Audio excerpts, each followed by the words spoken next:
Corny, who do you think you're talking to? If the simple attorneys don't know who the heir is, who does? Oh, come on, Corny. I've done you a lot of favors. What do you say?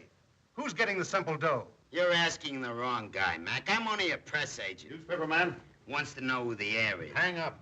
Sorry, Mac, I can't... Yeah, Mac, sure, but I ain't the attorney. Hang up. Mr. Cedar is, and I haven't seen him in 2 days. Listen, Cedar, we gotta do something about the newspapers. I'm not interested in newspapers. But it's a great story. Somewhere in this country, a guy is walking into 20 million bucks. Yes, I know. My first concern is to locate the lucky man. When I do, it's your job to keep the newspapers away from him. It's okay with me as long as our weekly stipend keeps coming in. We located him, Mr. Cedar. We found out where he is. Good. Yes, John, we got him. Here's the report. Longfellow Deeds, single, 28, lives in Mandrake Falls, Vermont. Thank heaven. Better wire him right away, John. I'll do no such thing. I'm going there myself. You're going with me too, Anderson. And you too, Cobb. Yes? Make 3 reservations in the first train out from Mandrake Falls, Vermont. Where? Mandrake Falls. M-A-N... Welcome to Mandrake Falls, where the scenery enthralls, where no hardship e'er befalls. Welcome to Mandrake Falls. That's pretty. Are you sure this is the town he lives in? Yes, sir, Mr. Cedar. This is the town, all right. Well, I dropped everything at the office. I hope it's not a wild goose chase. No, sir, we checked it thoroughly. He lives here, all right. Uh-huh. I spy a native. Let's ask him.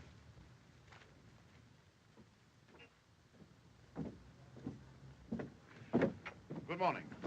Morning, neighbors, morning. That's an excellent start. At least we've broken the ice. I say, my friend, do you know a fellow by the name of Longfellow Deeds? Deeds? Yes. Yes, sir. Yes, indeedy. Everyone knows Deeds. Yeah, Must be a game he's playing. we'd like to get in touch with him. It's very important. Who's that? Deeds, who do you think I'm talking about? Oh, yes, Deeds. Fine fellow, very democratic. You wouldn't have no trouble at all. Talks to anybody. I guess we better try somebody else. No, we won't. The next time that jumping jack comes out, I'll straddle him while you ask him your questions. Morning, neighbors. Remember us? We're the fellows who were here a minute ago. Oh, yeah. Yes, indeedy. I never forget a face. Listen, Pop. We've come all the way from New York to look up a fellow by the name of Deeds. It's important. It's very important. You don't have to get rough, neighbor. All you got to do is ask. Then please pretend for just one fleeting moment that I'm asking. Where does he reside? Who? Longfellow Deeds. Where does he live? Oh, that's what you want. Well, why didn't you say so in the first place instead of beating around the bush? Those other fellows don't know what they're talking about. Come on. I'll take you there in my car. If you'd only explain to me what they want, there wouldn't be no trouble.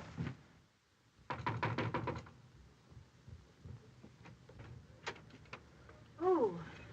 Will you come in, please, gentlemen? Mr. Deeds in? No, he's over to the park, arranging the bazaar so as to raise money for the fire engine. Mal, you should have known he was in the park. Knew it all the time, but these men said they wanted to see the house. Can't read the minds if they don't say what they want. Come in, please. Come in. Can I get you a cup of tea? No, thank you. Sit down. Sure I couldn't get you a glass of lemonade or something. That's very kind of you. Are you related to him? No, I'm his housekeeper.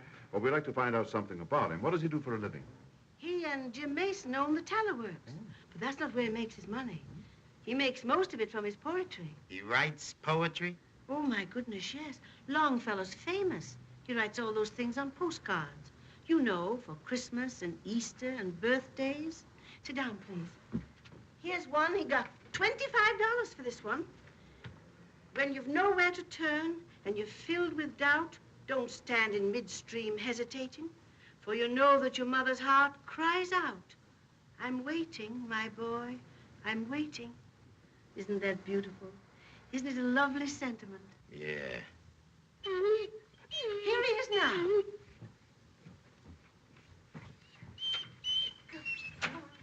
I suggest you break it to him gently. He's liable to keel over from the shock. They've been waiting a long while. Who are they? I don't know.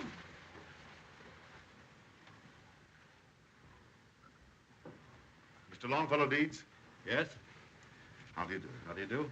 I'm John Cedar, of the New York firm of Cedar, and Buddington. Cedar, and Buddington. Buddington must feel like an awful stranger, hmm? Mr. Cornelius Cobb, Mr. Anderson. And you? You gentlemen make yourselves comfortable? Thank you. New mouthpiece. Been waiting 2 weeks for this. Kids keep swiping them all the time. They use them for bean shooters. What can I do for you, gentlemen? You gentlemen going to stay to lunch? I'd like to ask you a few questions. All right. Mr. Deeds, are you the son of Dr. Joseph and Mary Deeds? Yes? Your parents living? Why, no. Well, Mr. Deeds, does the name of Martin W. Semple mean anything to you? Not much. He's an uncle of mine, I think. I never saw him, but my mother's name was Semple, you know. Well, he passed on. He was killed in a motor accident in Italy. He was? Gee, that's too bad. If there's anything I can do to... I have good news for you, sir. Mr. Semple left a large fortune when he died. He left it all to you, Mr. Deeds. Deducting the taxes, it amounts to something in the neighborhood of $20 million. How about lunch? Are the gentlemen going to stay or not? Of course they're going to stay. She's got some fresh orange layer cake, you know, with the thick stuff on the top. Sure, they don't want to go to the hotel. Perhaps you didn't hear what I said, Mr. Deeds. The whole Semple fortune goes to you. $20 million. Oh, yes, I heard you all right. 20 million, that's quite a lot, isn't it? Oh, it'll do in a pinch. Yes, indeed. I wonder why he left me all that money. I don't need it.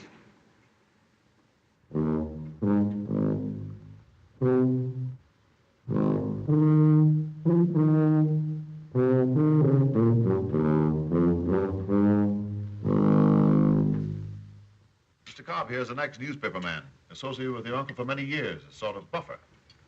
Buffer? Yeah, a glorified doormat. You see, rich people need someone to keep the crowds away. The world's full of pests. And then there's the newspapers to handle. One must know when to seek publicity and when to avoid it. Cedar, cedar, cedar, and Buddington. It's funny, I can't think of a rhyme for Buddington. Why should you? Well, whenever I run across a funny name, I like to poke around for a rhyme, don't you? No. I've got one for Cobb. Yeah? There once was a man named Cobb who kept Semple away from the mob. Came the turn of the tide, and Semple, he died. Now, poor Cobb's out of a job. Sounds like a 2 weeks' notice to me. Huh? I've gotten the sackaroo in many ways, but never in rhyme. Oh, I don't mean that. I'm sure I'm going to need your help. Oh, that's different if it's just poetry. Are you a married man, Mr. Deeds? Oh, me? No. No, he's too fussy for that. That's what's the matter with him. There's lots of nice girls right here in Mandrake Falls that are dying to be married. Don't pay any attention to her. He's got a lot of foolish notions about saving a lady in distress. Now, you keep out of this. Ah, saving a lady in distress, eh? Well, I suppose we all have dreams like that when we're young. Well, incidentally, we'd better get started. You'll have to pack. What for? You're going to New York with us. When? This afternoon, 4 o'clock. I don't think we got any suitcases. Well, we could borrow a couple from Mrs. Simpson. No, she went to Niagara Falls last year. I'm kind of nervous.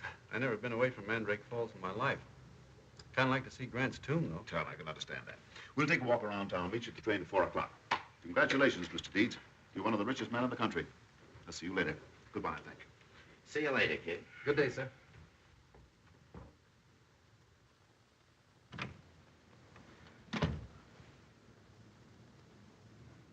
Do you hear what he said? Do you know how much 20 million is? I don't care how much it is. You sit right there and eat your lunch. You haven't touched a thing.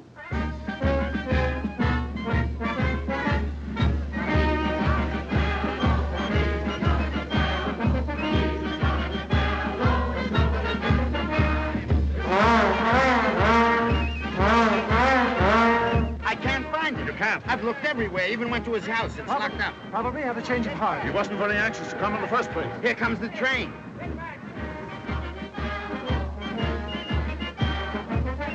Look. What? That tuba player. Well, now I've seen everything.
Gosh, I got a lot of friends.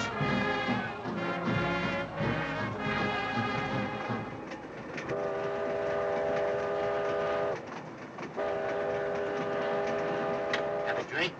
No, thanks. You have a cigar? No, thank you. I wouldn't worry if I were you.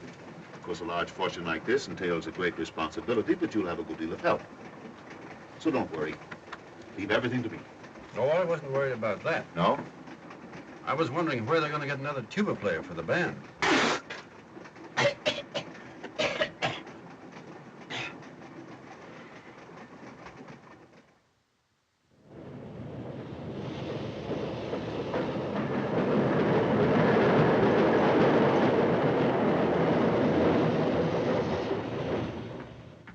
Hello, John. Where have you been? I've been fishing. Morning, Cedar. Morning, Mr. Cedar. Morning. Morning, Matt, please. Where are they? Waiting for you in the other Morning, office. Mr. Cedar. Morning. Morning, Mr. Cedar. Morning. Good morning. Morning. Hello, boys. Hello, John. Well, what's he like? We've nothing to worry about. He's as naive as a child. John. Close that door. Will you get Mr. Cedar on the phone, please? Come on, John. What happened? You know, the smartest thing I ever did was to make that trip. John, did you get the No, power? Buddington, I didn't get the power of attorney, but don't worry, I will. I asked him last night what he was going to do with the money. What do you suppose he said? I can't imagine. He said he guessed he'd give it away. Give it away. The boy must be a nitwit. Well, John, you had the right hunch. John, if you don't mind my saying so, we can't I know, afford- Buddington, we can't afford to have the books investigated right now. You must have said that 1,000 times already. But what if they fall into somebody else's hands? Well, it hasn't happened yet, has it? But $500,000, my goodness, where would Will you stop worrying? It was I who got old man Semple to turn everything over to us, wasn't it? And who got the power of attorney from him? All right, and I'll get it again. I'll take it easy. Those books will never leave this office. Yokel. Nothing but a yokel. Your uncle must have been mad to leave all that money to him. You're as closely related to him as he is, and what did you get?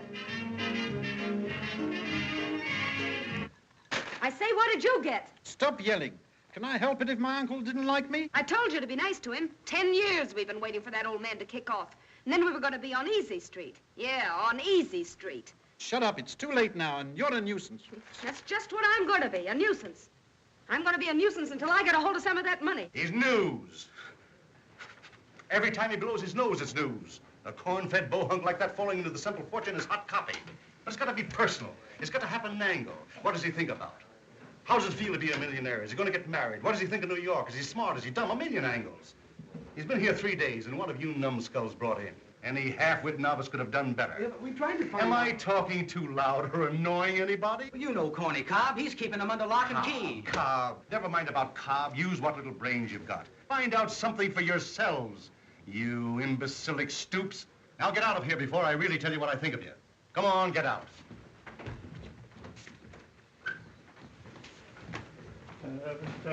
What was that? Huh? I said you had dirty plaster.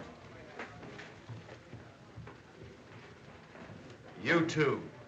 Thought I could depend on you, but you're getting as bad as the rest of them. Look, I can do it. What's gotten into you, babe? I remember the time when you'd blast this town wide open before you'd let Cobb get away with a thing like this.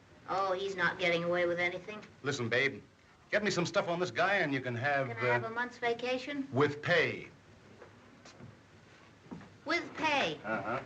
Leave 4 columns open on the front page tomorrow. Now you're talking, babe. I'll keep the whole front page open. What are you going to do? Have lunch.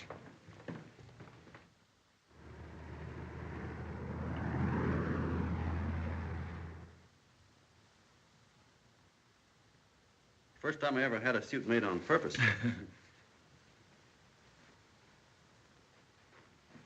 It's merely a suggestion. I don't wish to press the point, Mr. Deeds. But if you'll give me your power of attorney, we'll take care of everything. It'll save you a lot of petty annoyances. Every shark in town will be trying to sell you something.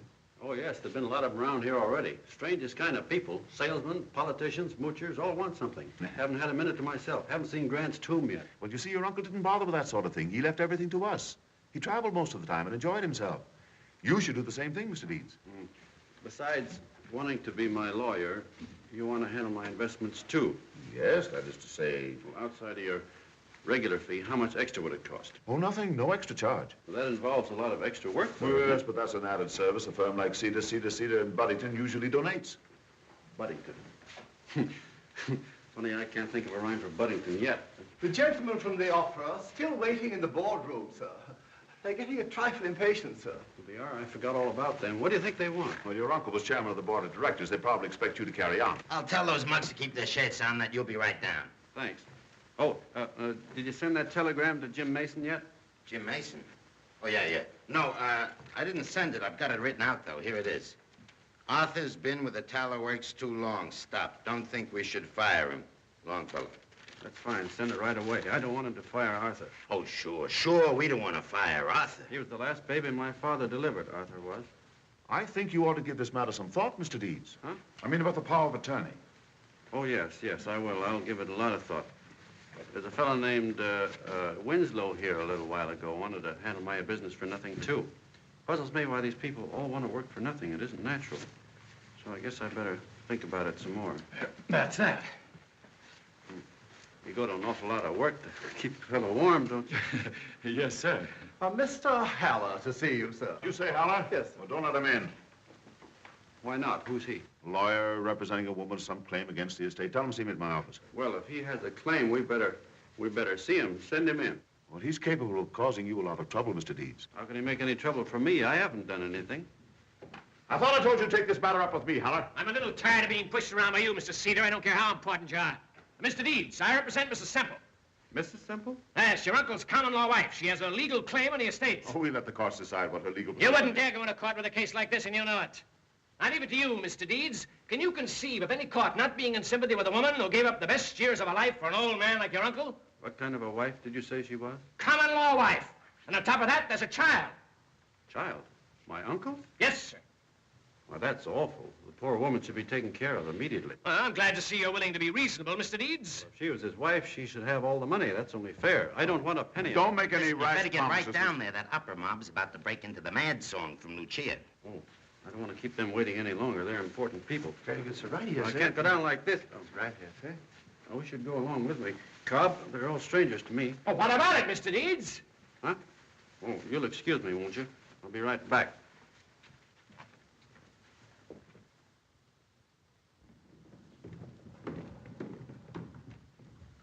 Gee, I'm busy. Did the opera people always come here for their meetings? Uh-huh. That's funny. Why is that? Why do mice go where there's cheese? From what I'm led to believe, the young man's quite childish. I don't think we'll have any difficulty in getting him to put up the entire amount. After all, it's only a matter of $180,000. Excellent idea. You know, gentlemen, we're really very fortunate the young man is so sympathetic toward music. He plays the tuba in the town band. Here he comes. Good. Now, gentlemen, the first order of business will be the election of a new chairman of the board. As a sentimental gesture toward the best friend that opera ever had, the late Mr. Semple, I think it only fitting that his nephew, Mr. Longfellow Deeds, should be made our next chairman. I therefore nominate him. Second. All those in favor? Aye.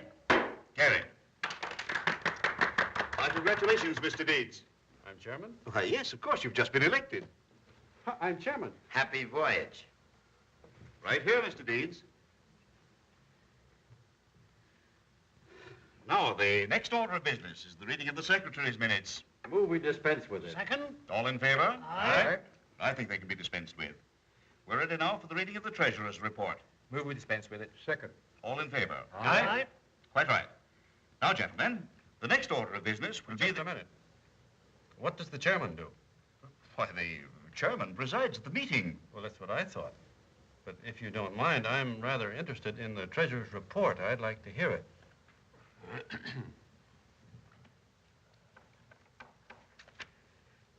The treasurer reports a deficit of $180,000 for the current year. A deficit? You mean we lost that much? You see, Mr. Deeds, the opera is not conducted for profit. It isn't. What is it conducted for? Why, it's an artistic institution. We own an opera house, don't we? We do. And we give shows? We provide opera. But you charge. I mean, you sell tickets. Of course. And it doesn't pay? Well, that's impossible. The opera has never paid. Well, then we must give the wrong kind of shows. The wrong kind? Well, there isn't any wrong kind or right kind. Opera is opera. I guess it is, but I personally wouldn't care to be the head of a business that kept losing money. That wouldn't be common sense. Incidentally, where is the $180,000 coming from? Well, we were rather expecting it to come from you. Me? Naturally. Excuse me, gentlemen. There's nothing natural about that.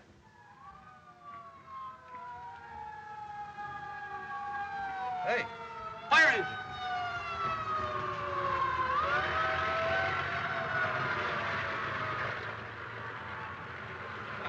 Gee, that was a pip. We're going to have one like that in Mandrake Falls pretty soon with a siren, too. Where were we? You see, Mr. Deeds, the opera is not conducted like any ordinary business. Why not? Because it just isn't a business, that's all. Well, maybe it isn't to you, but it certainly is a business to me if I have to make up a loss of $180,000. If it's losing that much money, there must be something wrong. Maybe you charge too much. Maybe you're selling bad merchandise. Maybe a lot of things. I don't know. You see, I expect to do a lot of good with that money, and I can't afford to put it into anything that I don't look into. That's my decision for the time being, gentlemen. Goodbye, and thank you for making me chairman. Gentlemen, you'll find the smelling salts in the medicine chest.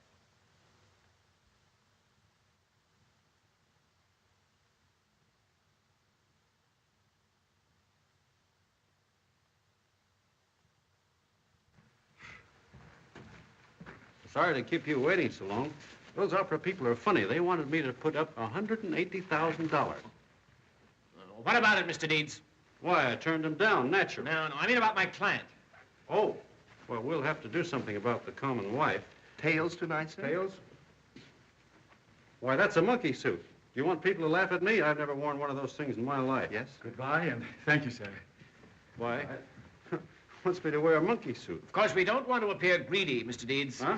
I say we don't want to appear greedy. Oh, that. What do you think you're doing? Why, I'm assisting you, sir. Get up from there. I don't want anybody holding the ends of my pants. Get up from there. Yes. Imagine that. Holding the ends of my pants. Mrs. Semple is entitled by law to 1/3 of the estate. And don't ever get on your knees again, understand? No, sir.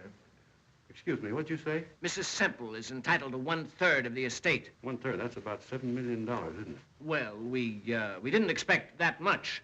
I'm sure I can get it to settle quietly for $1 million. If there's any talk of settlement, Haller, take it up with me at the office. I'll do no such thing. That's right. Don't you go to his office. There's only one place you're going, and that's out the door. What?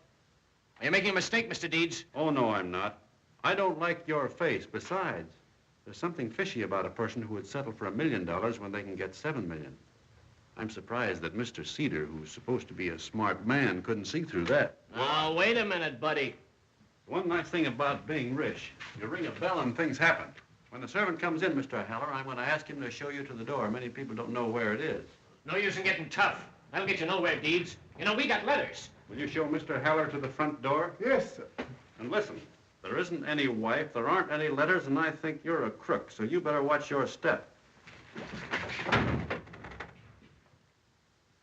I can't hold out any longer. Lamb bites wolf. Beautiful. Only common sense. I can't hold out any longer either, Mr. Deeds. Being an attorney for you will be a very simple affair. You're not my attorney yet, Mr. Cedar, not till I find out what's on your mind.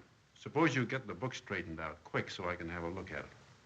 Yes, of course, if you wish. But you must be prepared. This sort of thing will be daily routine. If it becomes annoying, you let me know. Goodbye, Mr. Deeds. Goodbye, sir. Even his hands are oily.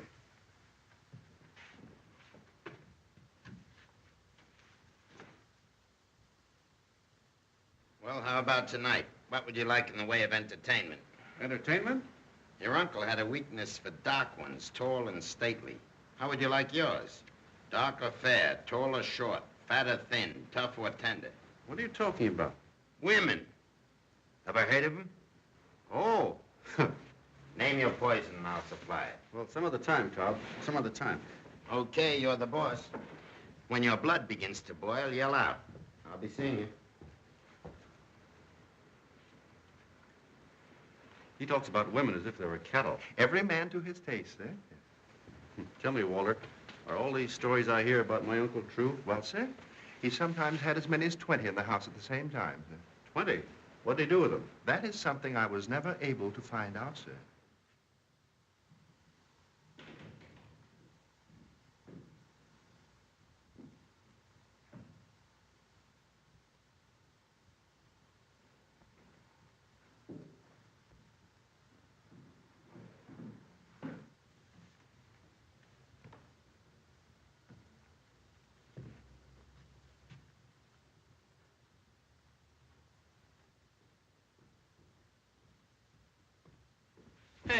You going out?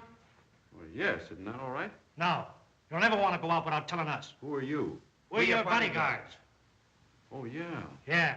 Mr. Cobb said stick to your tail no matter what. Well, that's very nice of Mr. Cobb, but I don't want anybody sticking to my tail no matter what. Sorry, mister. Orders is orders. That's all. Yes, sir. We got to get you up in the morning. We got to put you to bed at night. Only it's all right. No matter what we see, we don't see nothing, see? Well, that's going to be fun. Some people like it. Will you do something for me before we go out? Sure. Put that away, Slug. At your service. I got a trunk in that room. Will you get it out for me? Certainly. With pleasure.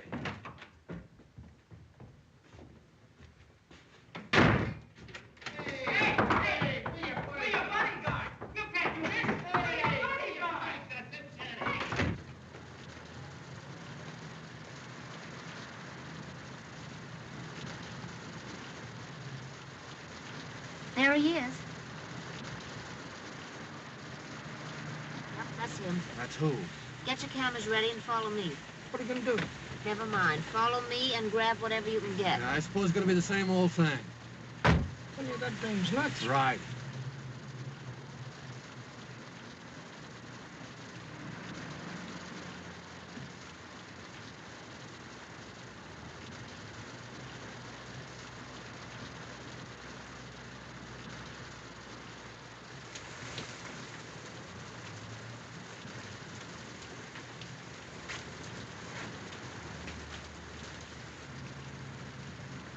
You fainted. Oh, did I? I'm sorry. Can I help you? Oh, no, thank you. I'll be all right. Look, this is my house. I'd like to... Oh, no, really. I'll be all right. What happened? Well, I guess I've walked too much. I've been looking for a job all day. I found one, too. I'll start tomorrow. You've been awfully kind. Thank you very much.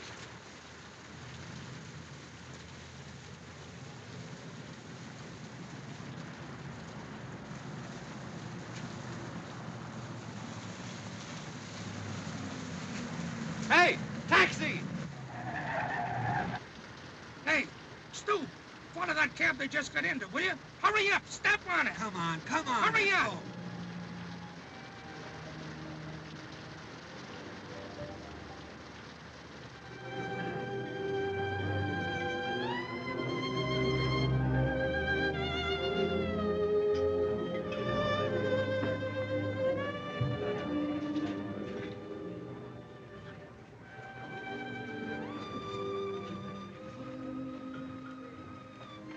Feel better now?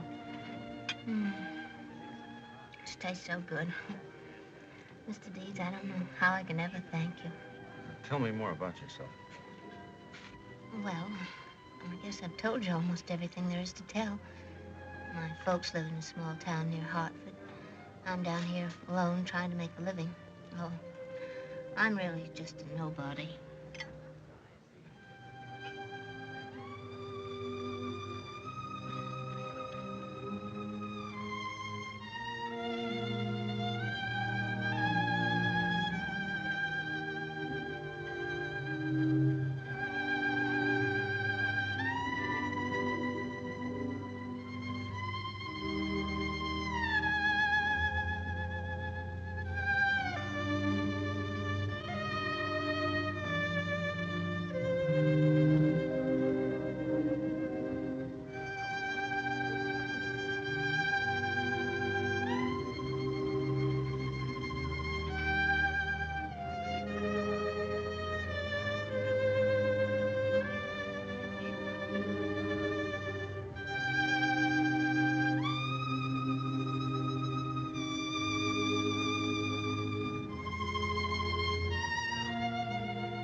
So lovely. Thank you.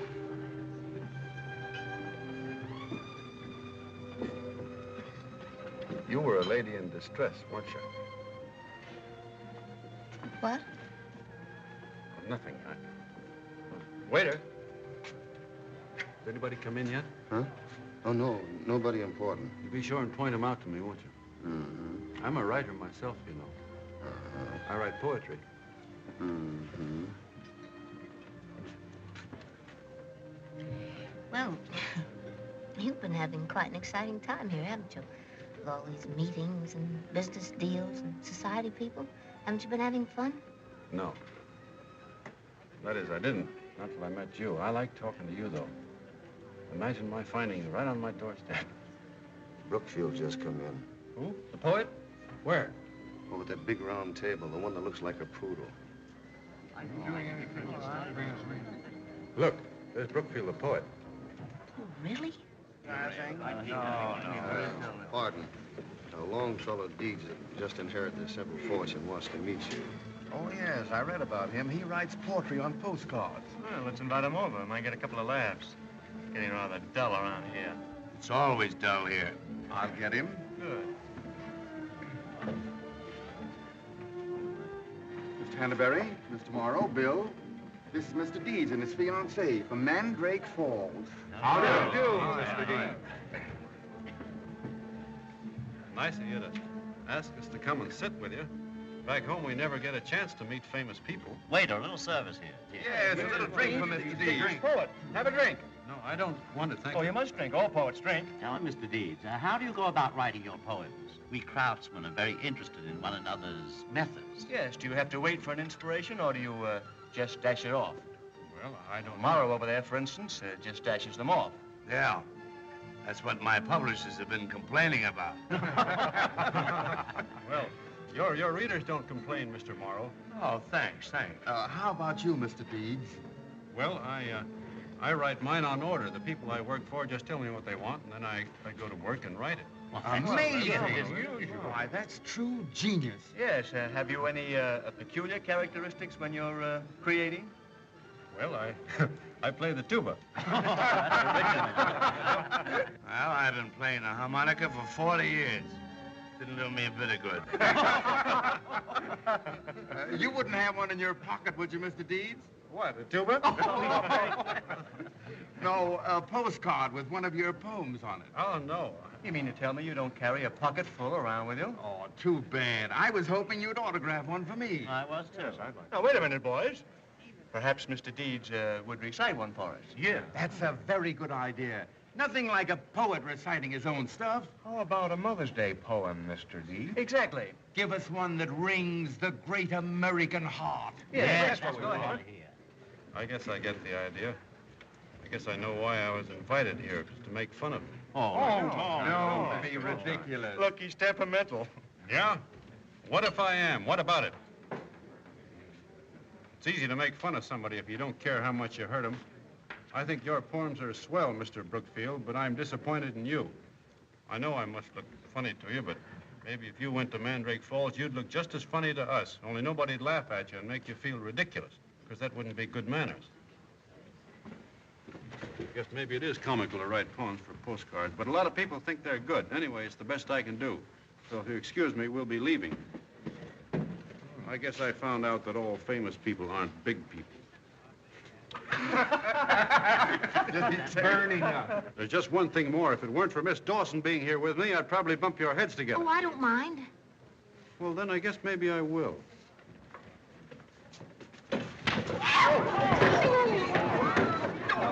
Wait a minute. Eureka! Stop it. Go away. Step aside. Say, fella, you neglected me, and I feel very put out. Look, sock it right there, will you? Lay one right in the butt. Sock it hard. That's all right. I've got it off my chest. Oh, listen. The difference between them and me is that I know when I've been a skunk. You take me to the nearest newsstand, and I'll eat a pack of your postcards raw.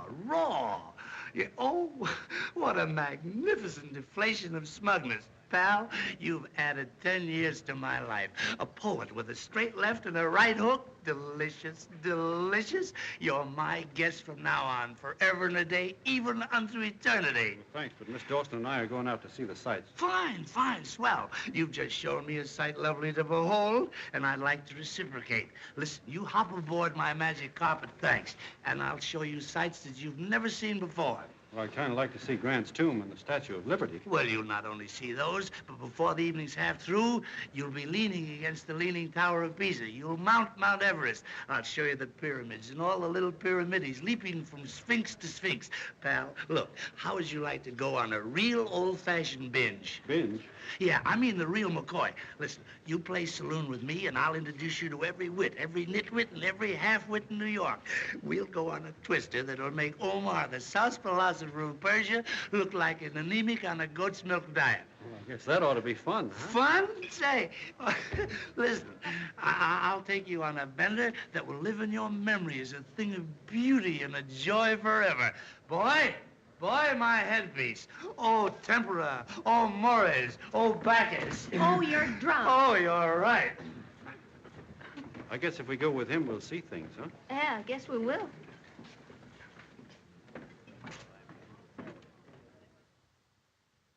I play the tuba to help me think. This is one of the many startling statements made by Longfellow Deeds, New York's new Cinderella man, who went out last night to prove that his uncle, the late M.W. Semple, from whom he inherited $20 million, was a rank amateur in the art of standing the town on his cauliflower ear. Cinderella man. That's sensational, babe. Sensational. Took some high-powered acting, believe me. Did it? I was the world's sweetest ingenue. Is he really that big a sap? He's the original. There are no carbon copies of that one. Cinderella man. Babe, you've stuck a tag on that hick that'll stick to him the rest of his life. Can you imagine Cobb's face when he reads this? If we could sell tickets, we'd make a fortune. How'd you get the picture? Had the boys follow us. Marvelous. At 2 o'clock this morning, Mr. Deeds tied up traffic while he fed a bag full of donuts to a horse. When asked why he was doing it, he replied, "I just wanted to see how many donuts this horse would eat before he asked for a cup of coffee." Beautiful. What happened after that? I don't know. I had to duck to get the story out. He was so far gone, he never even missed me. When are you going to see him again?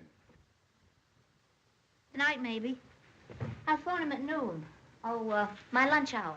I'm a stenographer, you know. Harry Dawson. You're a genius, babe, a genius. I even moved into Mabel Dawson's apartment in case old Snoopy Cobb might start looking around. Good. Good. Stay there. Don't show your face down here. I'll tell everybody you're on your vacation. They'll never know where the stories are coming from. Stick close to him, babe. You can get an exclusive story out of him every day for a month. We'll have the other papers crazy.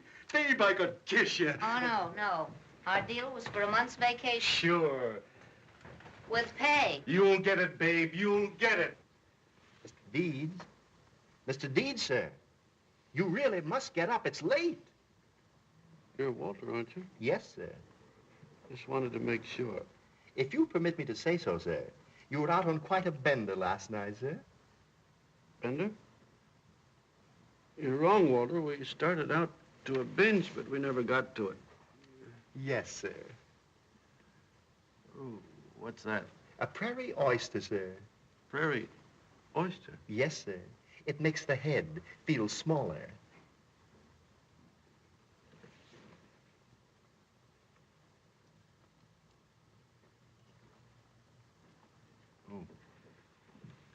Is Miss Dawson called yet? Miss Dawson, sir? No, sir. No, Miss Dawson's called, sir. She's a lady in distress. She wouldn't let me help her. Got a lot of pride, I like that. Oh, I do too, sir. I better call her up and apologize. I don't remember taking her home last night. I'd venture to say, sir, you don't remember much of anything that happened last night, sir. What do you mean? I remember everything. Hand me my pants. I wrote her phone number on a piece of paper. You have no pants, sir. You came home last night without them. I did what? As a matter of fact, you came home without any clothes. You were in your shorts. Yes, sir. Oh. Don't be silly, Walter. I couldn't walk around on the streets without any clothes. I'd be arrested. That's what the two policemen said, sir. What two policemen? The ones who brought you home, sir. They said you and another gentleman kept walking up and down the street shouting, "Back to nature. Clothes are a blight on civilization. Back to nature." Listen, Walter.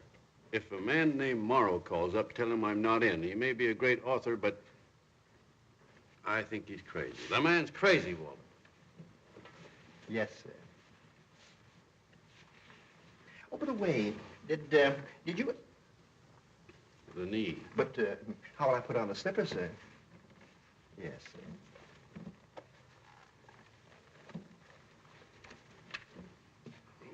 I beg pardon, sir, but did you ever find what you were looking for, sir? Looking for? You kept searching me last night, sir, going through all my pockets. You said you were looking for a rhyme for Buddington. Better bring me some coffee, Walter. Very good, sir. Oh, I beg pardon. A telegram came for you, sir. I'll get you some black coffee, sir.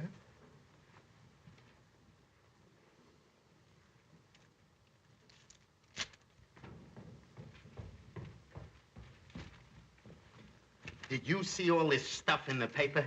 Arthur wants to quit. Arthur? Who's Arthur? He's the shipping clerk at the Teleworks. Wants a $2 raise or he'll quit.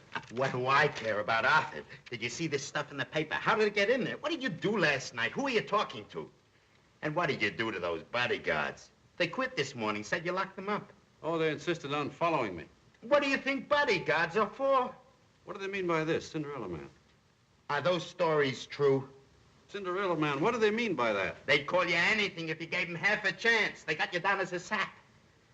I think I'll go down and punch this editor in the nose. No, you don't. Get this clear. Sucking people in the nose is no solution for anything. Sometimes it's the only solution. Not editors. Take my word for it. Not editors. If they're going to poke fun at me, Listen, Longfellow. You got brains, kid. You'll get along swell if you'll only curb your homicidal instincts and keep your trap shut. Don't talk to anybody. These news hounds are out gunning for you. Well, what about this Cinderella Man? That's my job. I'll take care of that. I'll keep that stuff out of the papers if you'll help me. But I can't do anything if you go around talking to people. Will you promise me to be careful from now on? Huh? Yes, I guess I'll have to. Thank you. If you feel the building rock, it'll be me blasting into this editor.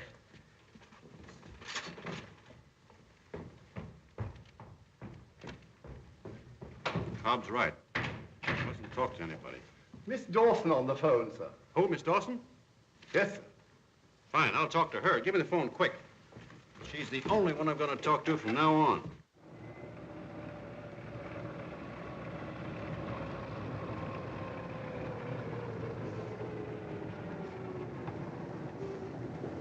Awfully nice of you to show me around like this. I enjoy it.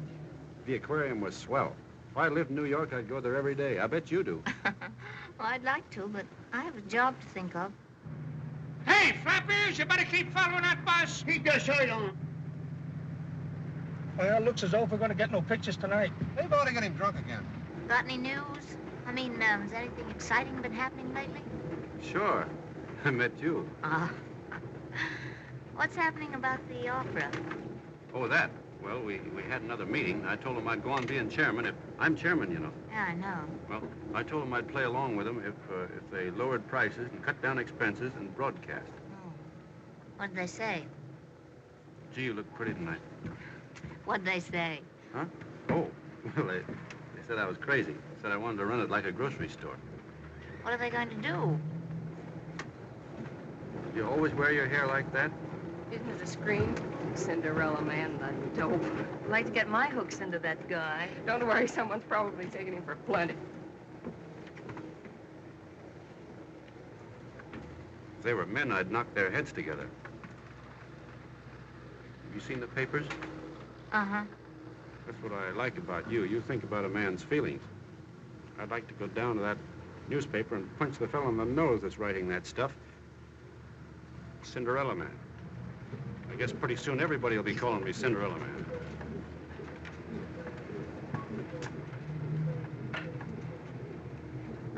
Would you like to walk the rest of the way? It's so nice out. Yes. Yeah, let's.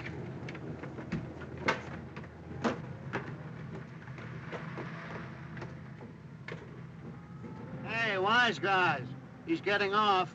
Hey, come on, pull up the curb. Up the curb. Oh, come on. Don't you want to see it?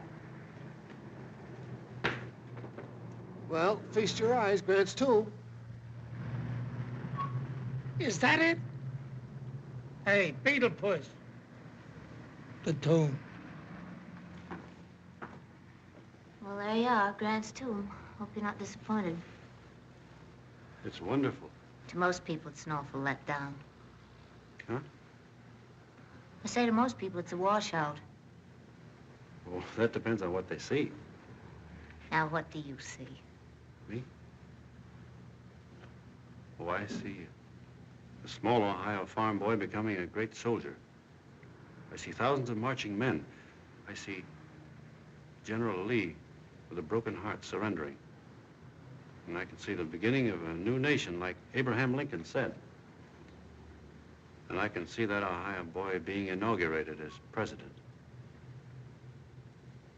Things like that can only happen in a country like America. Excuse me.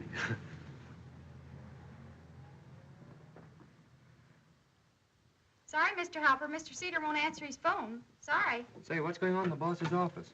Search me. The 3 C's and Little B have been in there for over an hour. I don't want to be critical, John, but here it is. Yes, I know. A week's gone by, and we haven't got the power of attorney yet. Yes, but you said... I don't care what I said. I can't strangle him, can I? It's ridiculous for us to have to worry about a boy like that. Look at these articles about him. Cinderella man. Why, he's carrying on like an idiot. Exactly what I was saying to my wife. Who cares what you were saying to your wife? Yeah? Mr. and Mrs. Semple still waiting. Well, I can't help it. Let him wait. Those people have been in to see me every day this week. Who are they? They're relatives of old man Semple. They keep insisting they should have some nuisance value. Nuisance value? They say if it hadn't been for Deeds, they'd have gotten all the money. Nuisance value? Maybe they have. Maybe they have. Maybe they have. Mr. and Mrs. Semple, please. How do you do? We've been trying to see you. I'm so sorry to have kept you waiting. How are you, sir? I don't know what my secretary could have been thinking of to keep you waiting as long. Would you bring the chairs, quickly? Will you have a cigar, Mr. Semple? Thanks. There's Times Square. You can almost spit on it, can't you? Why don't you try? It's breezy up here. You're worried about those articles they're writing about you, aren't you? Oh, I'm not worrying anymore. I suppose they'll go on writing them till they get tired. You don't believe all that stuff, do you? Oh, they just do it to sell the newspapers, you know.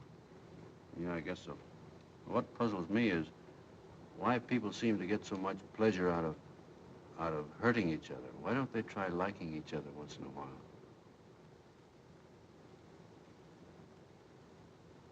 Shall we go? Here's a nice place. Yeah. Anyway, there aren't any photographers around.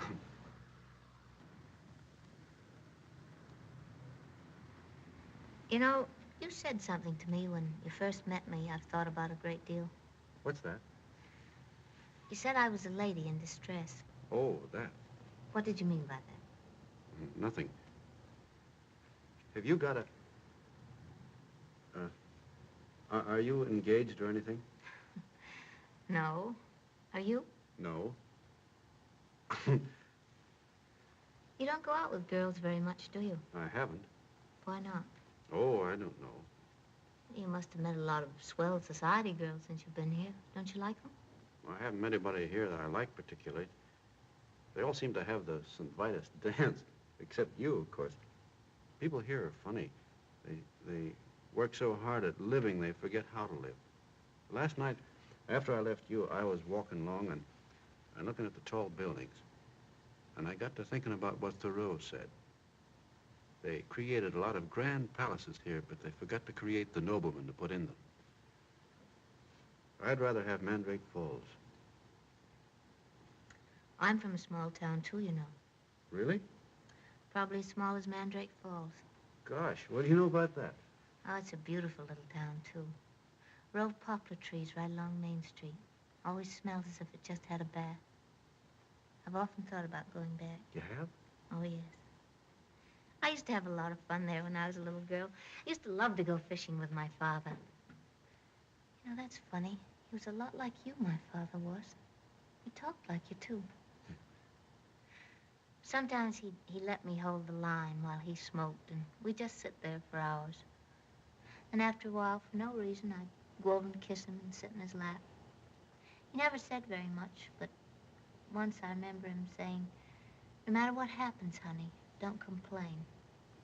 He sounds like a person well worth knowing. He played in the down band, too. He did? I play the tuba. Yeah, I know. Oh, well, what did he play? The drums. He taught me to play some. He did? Mm-hmm. I can do Swanee River. Would you like to hear me? Sure.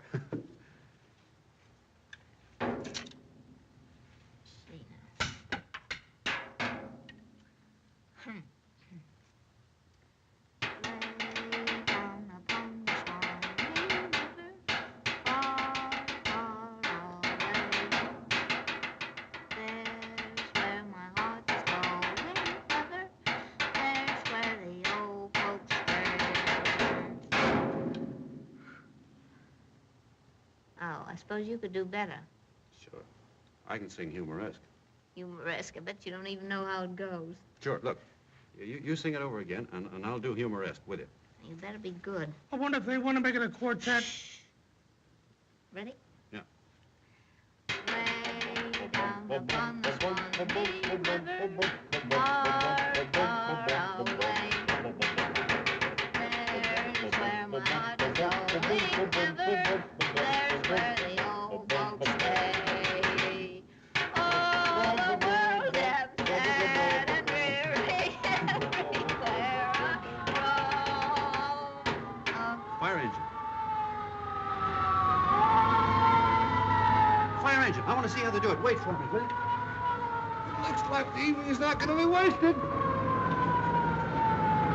Hello. What do you want? Captain Deeds. Fire volunteers, Mandrake Falls. Hi, Cap. Boys, meet the captain. Hi, Captain.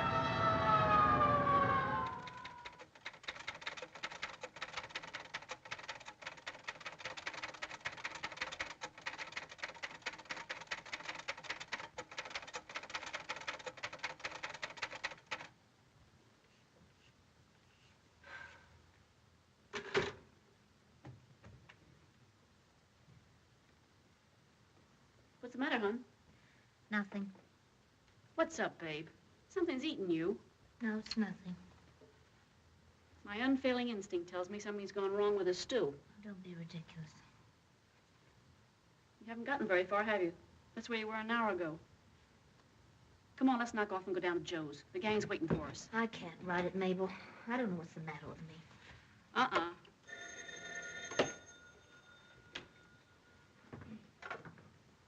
Hello? Yeah, she's here. Who wants her? Who? Oh, yes. Yes, just a moment. Psst. It's him. Whatchamacallem? The Cinderella Man. The Cinderella Man.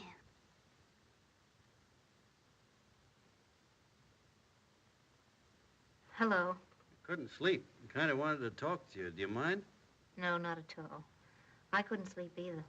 I wanted to thank you again for going out with me. Huh? Well, I don't know what I'd do without you. You've made up for all the fakes I've met.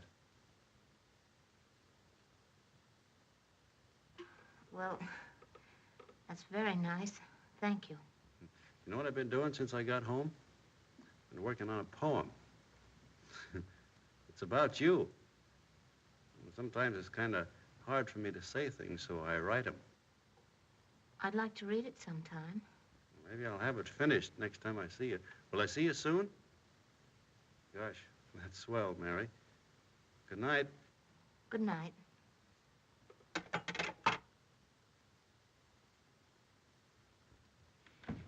Mabel, that guy's either the dumbest, stupidest, most imbecilic idiot in the world, or else he's the grandest thing alive. I can't make him out. Uh-huh. I'm crucifying him. People have been crucified before.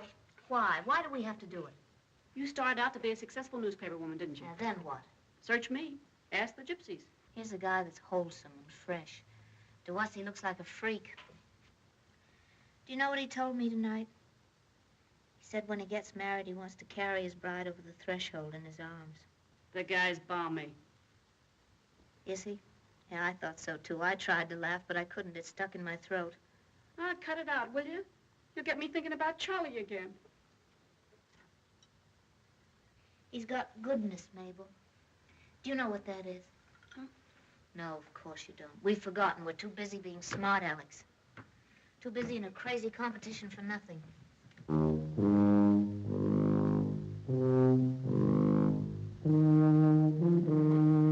I beg pardon, sir. I beg pardon, sir. Huh? Madame Pomponi is on the telephone, sir. Who? Madame Pomponi. She says that everything is all set for the reception. What do you mean by coming in here when I'm playing? But she's on the telephone, sir. Get out. The evil finger's on you. The finger, sir? Get out! Yes, sir.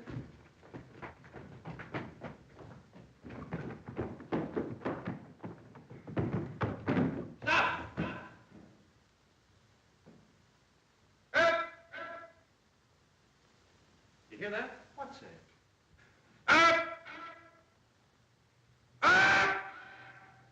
Why, that's an echo, sir.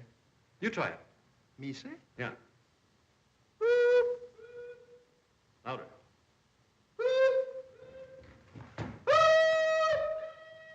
You try it. Me, sir. Louder.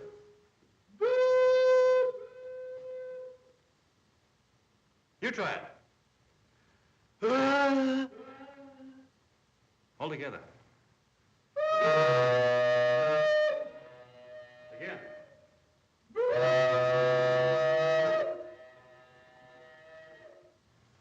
Let that be a lesson to you. Go back to your rooms, both of you.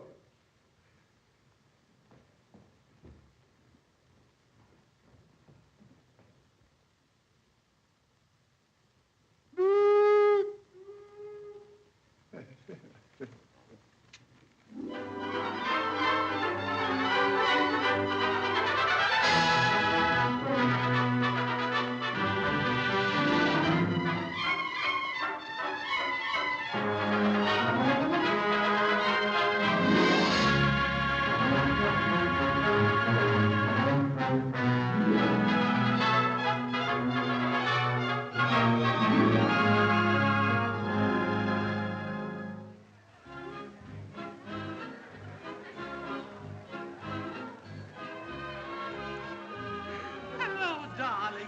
So good of you to come. Tony. Oh, I'm so happy. Where is he? Where is he? I'm just dying to see the Cinderella Man. Shh, he may hear you. Even if he heard you, he wouldn't understand. Bad as that.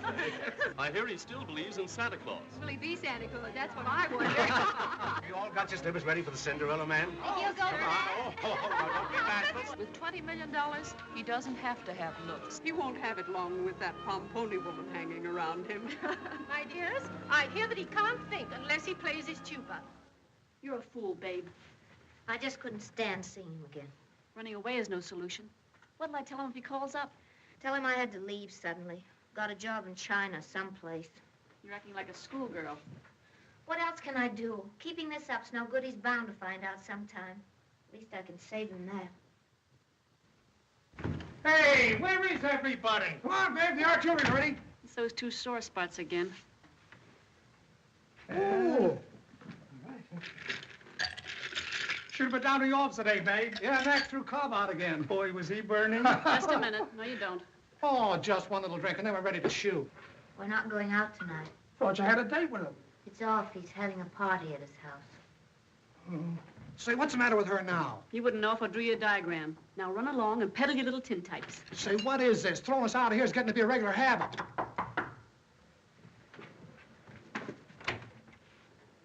Is Mary Dawson here? I'm Longfellow Deeds. Oh, yes, of course. Longfellow Deeds. Come in. Step in, please. You're Mabel, her sister, aren't you? Huh? Oh, yes. Yes, of course, her sister. Yes, I've been her sister a long time. Is she home? Yeah. What? Is Mary home? Oh, Mary. Oh, yes, of course. Well, I don't know whether she's home or not. I'll see. But there she is. Of course she's home. Hello. That's stupid of me. Hello, Mary. Yeah, I waited in the park for you over an hour. I thought maybe you'd forgotten. I didn't think you could come with a party and everything. Oh, I wouldn't let them stop me from seeing you, so I threw them out. You threw them out? You mean by the neck or something? Sure, they got on my nerves, so I threw them out.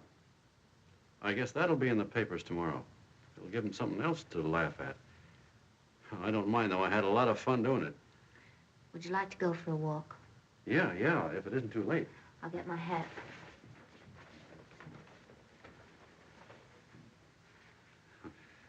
It's a nice day, or nice night, wasn't it? Isn't it?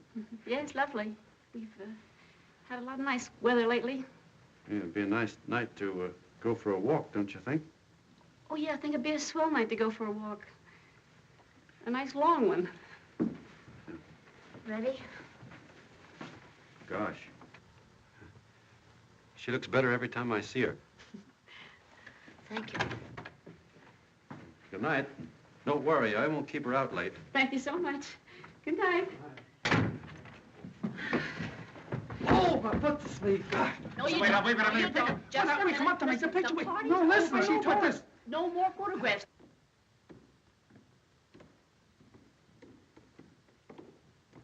Glad you wanted to take a walk, Mary, because I wanted to talk to you. Let's just walk, hmm? All right.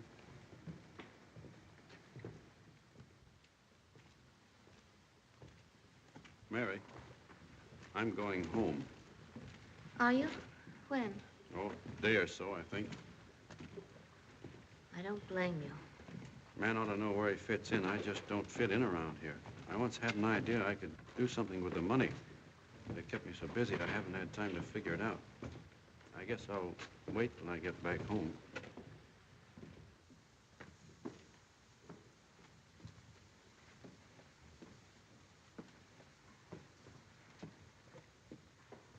Do you mind if I talk to you, Mary? You don't have to pay any attention to me. No, I don't mind. All my life, I've wanted somebody to talk to. Back in Mandrake Falls, I used to always talk to a girl. A girl? Well, an imaginary one. I used to hike a lot through the woods, and I'd always take this girl with me so I could talk to her. I'd show her my pet trees and things. Sounds kind of silly, but we had a lot of fun doing it. She was beautiful. I haven't married because I've been kind of waiting. You know, my mother and father were a great couple, and I thought I might have the same kind of luck. I've always hoped that someday that imaginary girl would turn out to be real.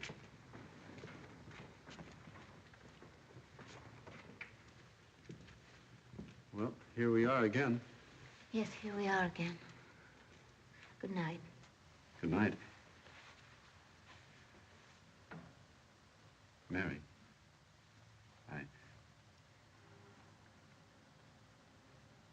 excuse me. Goodbye, darling. Don't let anybody hurt you again, ever. They can't anyway. You're much too real. You go back to Mandrake Falls. It's where you belong. Goodbye. Mary. You know the poem I told you about? It's finished. Would you like to read it? It's to you. Yes, of course.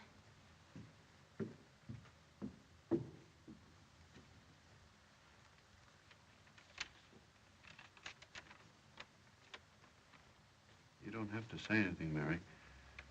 You can tell me tomorrow what you think. I tramped the earth with hopeless beat, searching in vain for a glimpse of you. Then heaven thrust you at my very feet, a lovely angel, too lovely to woo. My dream has been answered, but my life's just as bleak.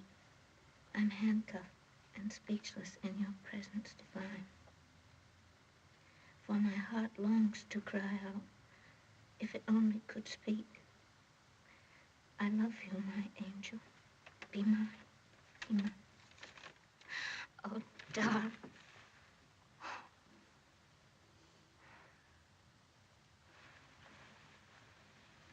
You don't have to say anything now. I'll wait till tomorrow till I hear from you.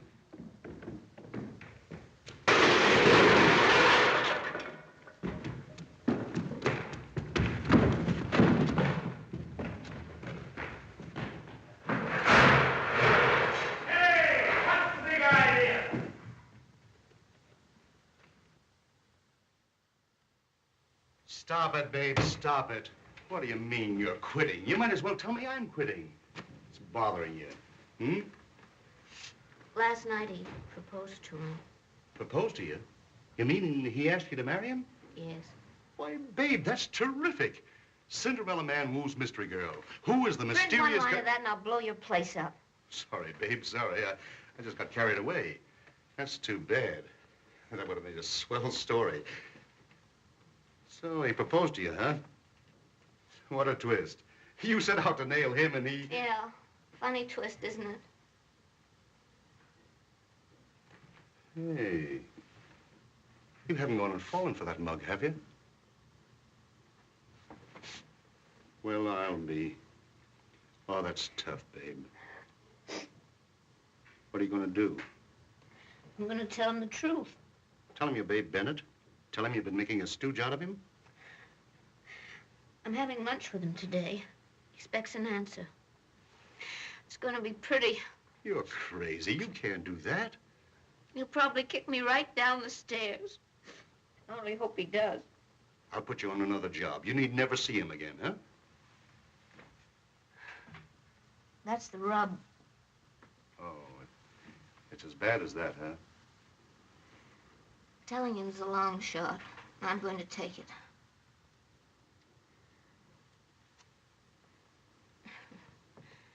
Well, it was fun while it lasted, Mac. I'll clean up my desk.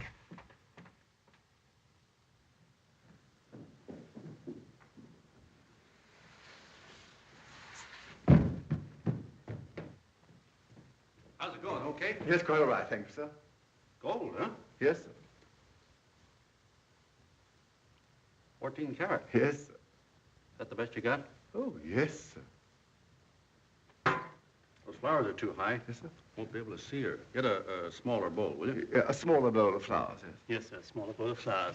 Did you get that stuff I was telling you about? Stuff, sir? Yeah, that goo. That stuff that tastes like soap. Oh, yes, sir. Here it is, sir. The pâté de foie gras, sir. Yeah. That's fine. Have a lot of it because she likes it. Yes. Now you got the idea. It's fine. Sit over there, will you? Me, sir? Yeah.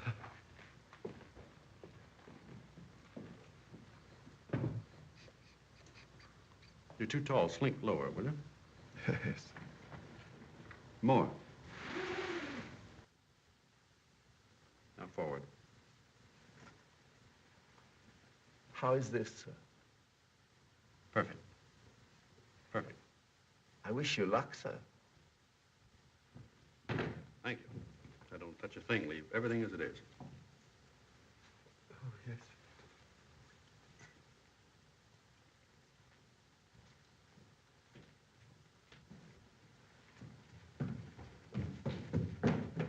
Waller! Waller! Waller! Where are you? Yes, sir. What is it, sir? Anything happened? Anything happened, I got to get dressed. I can't meet her like this. But she isn't due for an hour, sir. An hour? What's an hour? You know how time flies, Walter. My tie, will Yes, you? sir. Very good, sir. Yes, sir. Way down upon the Swanee River. Just as I suspected, wise guy.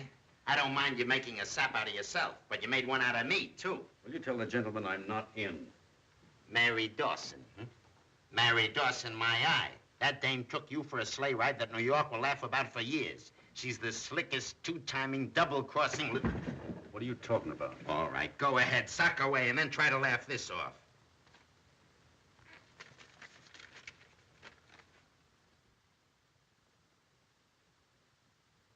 She's the star reporter on the Mail. Every time you opened your kisser, you gave her another story. She's the dame who slapped that moniker on you, Cinderella Man. You've been making love to a double dose of cyanide. Shut up.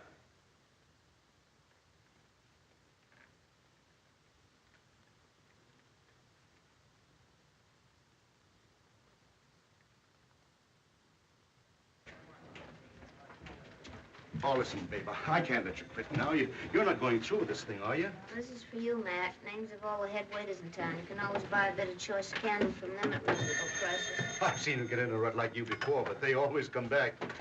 Hello? Yes? Just a minute. It's for you. In a couple of weeks, you'll get the itch so bad you'll be working for nothing. Hello? Babe Bennett? Just a minute.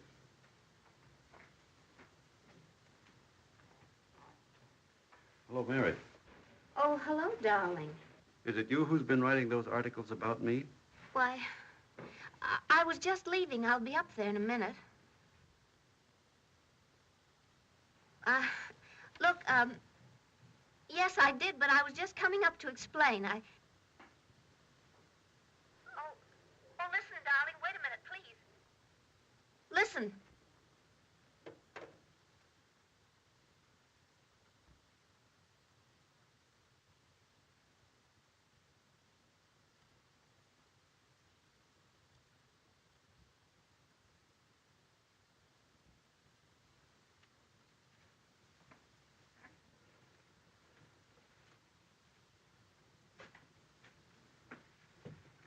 I beg pardon, sir. Shall I serve the wine with the squab, sir? I beg pardon, sir.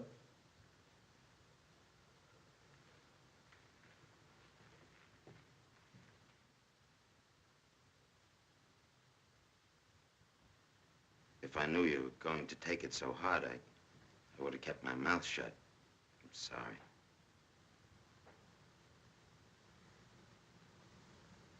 Pack my things, Walter. I'm going home. Yes, sir. You shouldn't be running away like this. What's going to happen to the estate? They can have the estate. I want to see Mr. Deeds. I've got to see Mr. Deeds, and nobody's going to kick me out. Let me go. Let me go. I want to see that guy. I want to see that guy. Let me go. I want to see that guy. Let me go. What's going I want on to see here? him. There he is. I just want to get a look at him. There you are. I just wanted to see what kind of a man you were. I just wanted to see what a man looked like that could spend thousands of dollars on a party while people around him were hungry. The Cinderella man, huh? Did you ever stop to think how many families could have been fed on the money you pay out to get on the front pages? Take it Let easy. me alone! Let him alone. If you know what's good for you, you'll let me get this off my chest. How did you feel feeding donuts to a horse? Got a kick out of it, huh? Got a big laugh. Did you ever think of feeding donuts to human beings? No. Shall I call the police, sir? No. What do you want? Yeah, that's all that's worrying you. What do I want? A chance to feed a wife and kids. I'm a farmer. A job, that's what I want. Farmer, huh? You're a moocher, that's what you are. I wouldn't believe you or anybody else on a stack of Bibles. You're a moocher like all the rest of them around here, so get out of here. Sure, everybody's a moocher to you. A mongrel dog eating out of a garbage pail is a moocher to you. This won't do you anything. Stay where you are, young fellow. Get over there. You're about to get some more publicity, Mr. Deeds. You're about to get on the front page again. See how you're going to like it this time.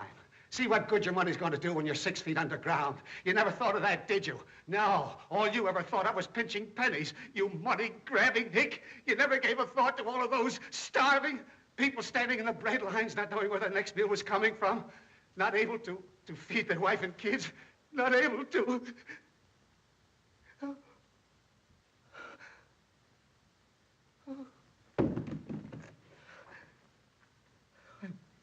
I'm glad I didn't hurt nobody. Excuse me. Crazy. You get all kinds of crazy ideas. Sorry. Didn't know what I was doing. Losing your farm after 20 years' work. Seeing your kids go hungry. Game little wife saying everything's gonna be all right. Standing there in the bread lines.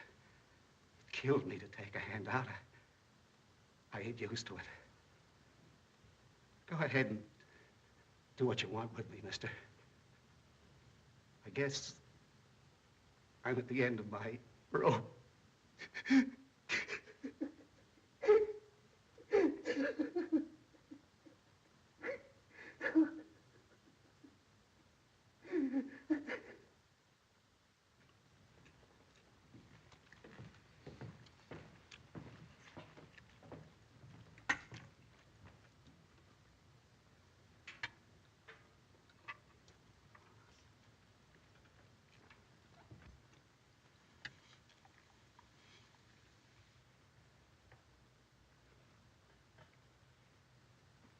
Could I take some of this home with me?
Are you married?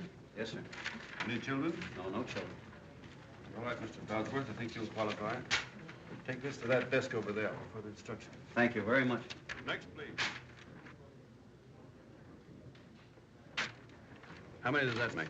You've okayed 819. Is that all? That's all. It's going awfully slow. We need 1,100 more.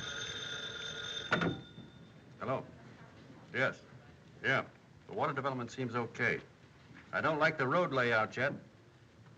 Come up tonight about 10 and bring the maps. Right. Here's the order for the plows. We got a good price on them. That's fine, thanks. I'll look them over later. Mr. Deeds, my wife wanted me to tell you she prays for you every night. Well, thanks. How do you do? What is your name? George Rankin, sir. No, we're not buying any bulls. What's that? Listen, fella, bull's what I've been selling all my life. We've very little time. He's ordered me to turn everything over to him immediately. We have to work fast before he disposes of every penny. See, I told you something could be done. I knew it all the time. Sign it, dear. We may get into trouble. Oh, don't be so squeamish. There's millions involved. After all, you have your legal rights. You're his only living relative. What's it say? That's your agreement with Mr. Cedar in case we win. You see, my end is going to be rather expensive. I have a lot of important people to take care of. I have the legal machinery all set and ready to go. I've been working on nothing else for the last week. You say the word, and we'll stop this yokel dead in his tracks. Sign it. Oh, all right. Charlie, we're off. Papers all set? All set. Okay, then go to it. And Charlie, find out who wrote those newspaper articles and subpoena them right away. Okay. So what is your name? Christian Svensson. Farmer? Yes, ma'am. Where is your farm? South Dakota North. South Dakota North? South Dakota, but on the top. Oh. What about your knocking off for lunch? Not hungry. Want to get through this work in a hurry, and then I want to go home. Come on, what are you trying to do, kid? Keel over? You haven't been out of this house in 2 weeks. Well, maybe I'll have a sandwich. Do you mind waiting a few minutes? Oh, sure. If you like to have a sandwich, I can give you one, please. Thanks. Thank you. Never mind, Cobb.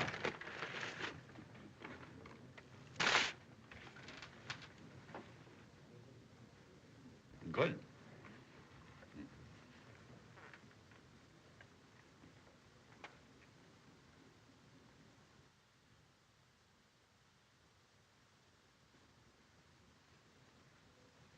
Cobb.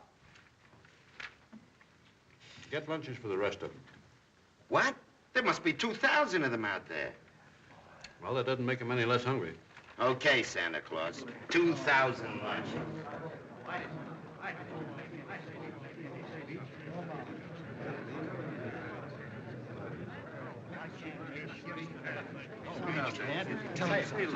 Say something. Go ahead. Tell him.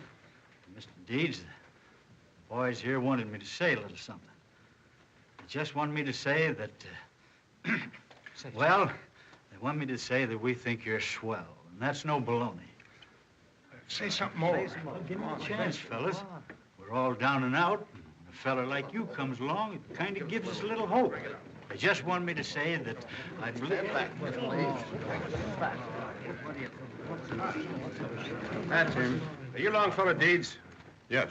Sheriff's office. We got a warrant to take you into custody. Oh, what? A warrant for your arrest. You'll have to come along with us. What's up? What do you monks want? I don't know nothing, buddy. All I know is the sheriff gives me an insanity warrant to execute. Insanity? Who says he's insane? The complainant is a relative of the late Martin Semple. The charges are that Mr. Deeds is insane and incapable of handling the estate. Somebody got panic-stricken about his giving his dough away, huh? Well, where do you think you're going to take him? County hospital. Of course, that's only temporary. A hearing will follow immediately.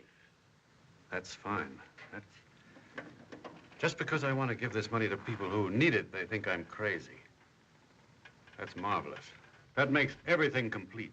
Let's get it going. Wait a minute, not so fast. We're going to get a lawyer. I'll call Cedar. No, don't bother. As a matter of fact, I'm from Mr. Cedar's office. He represents the complainant. Let's go. We're wasting a lot of time. All right, I'll go, but get your hands off me.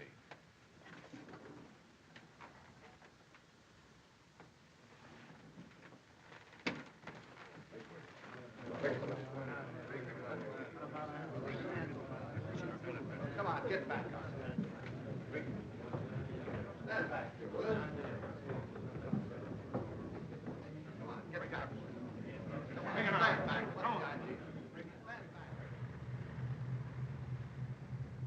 Yeah, boss, everybody in town has been here to see him. Yes, sir, I will. Goodbye. Hey, sorry, lady. Oh, it's you again. Oh, please, I've got to see him. Now, listen, sister, for the 14th and last time, he don't want to see nobody. Well, will you just give him my name? Listen, Toots, just between us, there ain't a thing in the world the matter with that guy till I mention your name. Then he goes haywire. What are you going to do? Just sit back and let them railroad you? It's as pretty a frame-up as ever hit this rotten town. If you just let me get you a lawyer.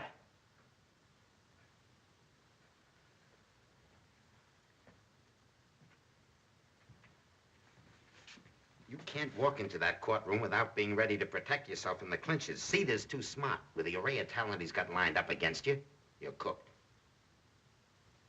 Listen, pal, I know just how you feel. A blonde in Syracuse put me through the same paces. I came out with a sour puss, but full of fight. Come on. You don't want to lay down now.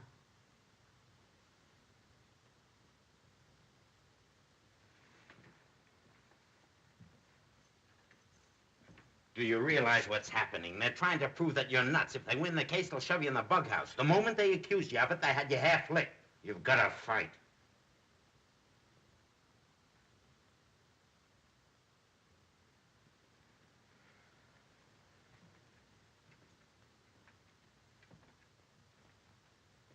Go on, sit down, won't you? Yes, sir. So long, Mr. Capra. Corny, listen, I've got to see him. I've got to talk to him. Haven't you done enough damage already? Somebody's got to help him. He hasn't a chance against Cedar. Look, I've been all over town talking to everybody. I've got Mac all lined up and the papers behind him. I can get him Livingston, too. With a lawyer like Livingston, he's got a fighting chance. You're wasting your time. He doesn't want any lawyers. He's sunk so low, he doesn't want help from anybody. You can take a bow for that. A sweller guy has ever hit this town, and you crucified him for a couple of stinking headlines. You've done your bit. Now stay out of his way.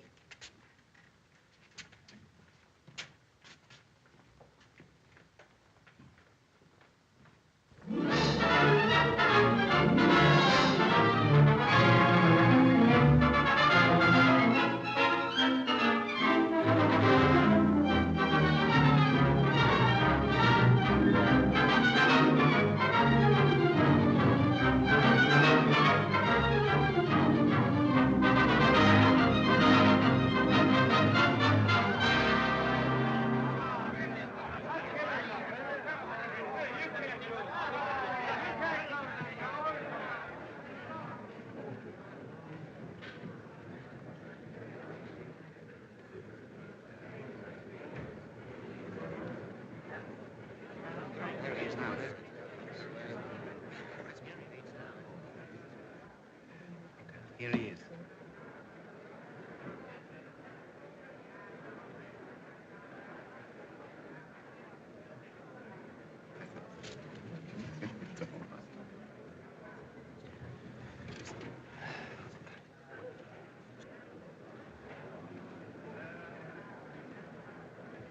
Cedar just sent for me. Wants to make a settlement. Here's your chance to get out of the whole mess. What do you say?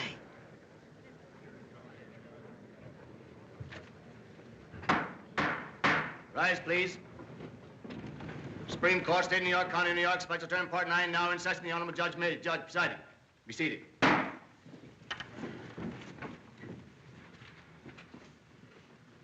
The court wishes to warn those present it will tolerate no disturbances.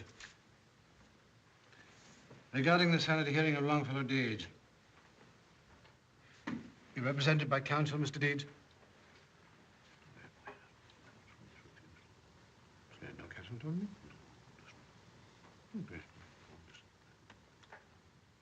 I understand you have no counsel, Mr. Deeds.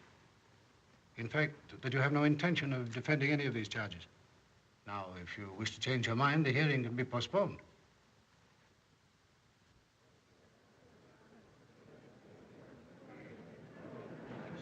Crazy.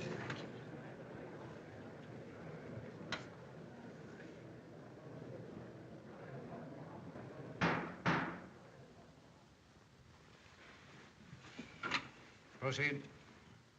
And in the interest of my client, the only other living relative of the late Martin W. Semple, we cannot permit a fortune so huge to be dissipated by a person whose incompetency and abnormality we shall prove beyond any reasonable doubt. I have before me a series of articles written by a newspaper woman who was an eyewitness to his conduct ever since he came to New York. She tells how in the midst of a normal conversation, he would suddenly begin playing his tuba. She tells of his attack upon several of our eminent writers for no apparent reason. I myself, unable to keep pace with his mental quirks and constantly fearful of assault, turned down an opportunity to represent him as his attorney.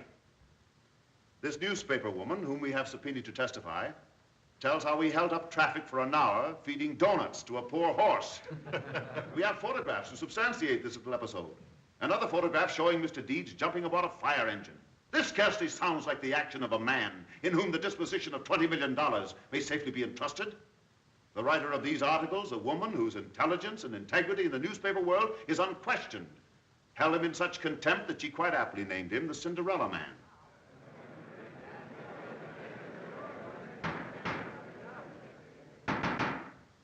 We have witnesses here from Mandrake Falls, his own hometown, who will tell of his conduct throughout his lifetime, proving that his derangement is neither a recent nor a temporary one.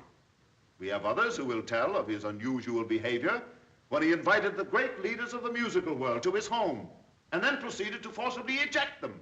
I hope you can explain that. Only recently, when he was in the county hospital for observation, he not only refused to be examined by these gentlemen, the state psychiatrist, but he actually made a violent attack upon them. In these times, with the country incapacitated by economic ailments and endangered with an undercurrent of social unrest, the promulgation of such a weird, fantastic, and impractical plan as contemplated by the defendant is capable of fomenting a disturbance from which the country may not soon recover. It is our duty to stop it.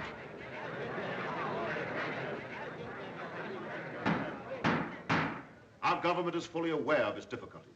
It can pull itself out of its economic rut without the assistance of Mr. Deeds or any other crackpot. His attempted action must therefore be attributed to a diseased mind, afflicted with hallucinations of grandeur and obsessed with an insane desire to become a public benefactor. Your Honor, at this time, we would like to call our first witness, Miss Louise Bay Bennett. Miss Bennett, please.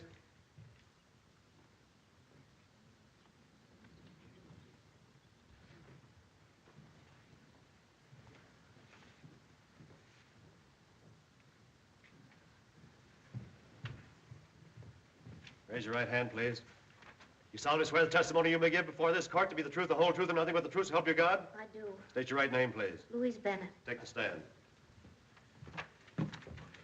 Miss Bennett, are you employed by the Morning Mail? I must ask you to direct your attention to me. Your Honor, this is ridiculous. Please answer the question. The whole hearing's ridiculous. That man's no more insane than you are. It's outrageous. It's obviously a frame-up. They're trying to railroad this man for the money they can get out of him. Your Honor. Young lady, another outburst like that and I shall hold you in contempt. We are not interested in your opinion on the merits of this case. You are here to testify. Sit down and answer questions. Proceed. Thank you, Your Honor. Are you employed by the Morning Mail? No. You're under oath, Miss Bennett. I ask again, are you employed by the Morning Mail? No, I resigned last week. Well, prior to that time, were you employed by the Morning Mail? Yes. Were you given an assignment to follow the activities of Longfellow Deeds? Yes. Did you subsequently write a series of articles about him? Yes. Are these the articles? Yes. Were you present when all these things took place? Yes. Are they true? No. But they did take place. They're colored just to make him look silly. And you saw them happen? Yes, That's but all, Miss Bennett? It isn't all. That's all, I'd like Miss to Bennett. explain. Your Honor, I submit these articles as evidence. Me.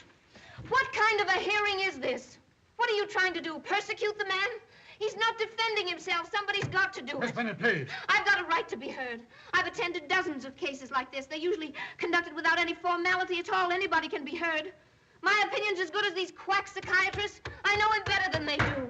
Miss Bennett, if you have quite finished, I should like to inform you that one more utterance from you and I shall place you under arrest. I'm willing to hear anything anyone has to say, but I insist upon it being done in an orderly fashion. When you have learned to show some respect for this court, you may return. Until then, you'd better go back to your seat and calm down. This way, miss.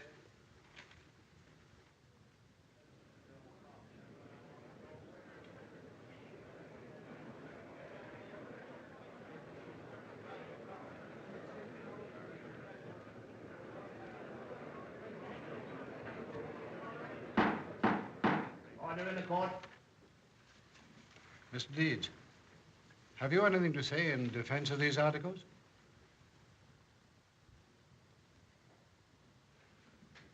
Mr. Deeds.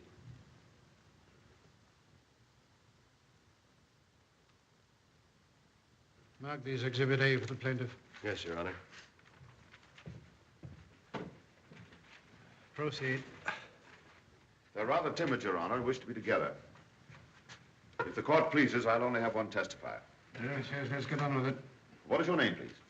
Jane Faulkner. This is my sister, Amy. Yes, Amy. Yes, well, I'll direct my questions to you, Miss Jane. You may answer for both. Do you know the defendant, Mr. Longfellow Deeds?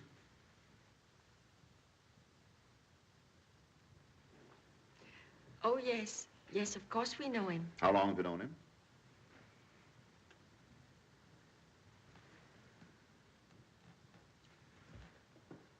Since he was born. Yes, Elsie Taggart was the midwife. He was a 7 months baby. Thank you. That's fine. Do you see him very often?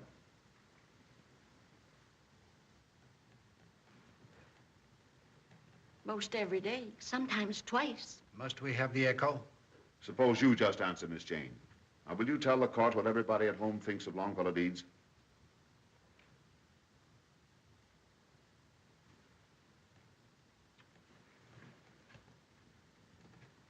They think he's pixelated. Oh, yes, pixelated. He's what? What was that you said he was? Pixelated. Mm-hmm.